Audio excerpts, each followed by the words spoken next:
السلام علیکم ورحمۃ اللہ وبرکاتہ۔ آج ایک نئی ویڈیو کے ساتھ حاضر خدمت ہیں۔ ویڈیو کا ٹاپک ہے بیت المقدس یعنی مسجد اقصی کی اہمیت۔ اگر ویڈیو پسند آئے تو لائک ضرور کیجیے گا، شیئر ضرور کیجیے گا، اور اگر ابھی تک ہمارے چینل کو سبسکرائب نہیں کیا تو سبسکرائب ضرور کیجیے گا۔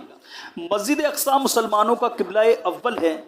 اللہ نے خود مسجد اقصی کو بابرکت جگہ فرمایا۔ مسجد اقصی میں متعدد انبیاء کرام اور صحابہ کرام بھی مدفون ہیں۔ مسجد اقصی کا تعلق اسرا اور شب معراج کے واقعات سے ہے۔ مسجد اقصی کا ذکر قرآن کریم میں بالواسطہ اور بلا واسطہ 70 مرتبہ آیا ہے۔ مسجد اقصی دوسری اور واحد مسجد ہے جس کا قرآن کریم میں نام کے ساتھ ذکر کیا گیا۔ مسجد اقصی میں تمام انبیاء کرام علیہم السلام نے نبی پاک صلی اللہ علیہ وسلم کی امامت میں نماز پڑھی۔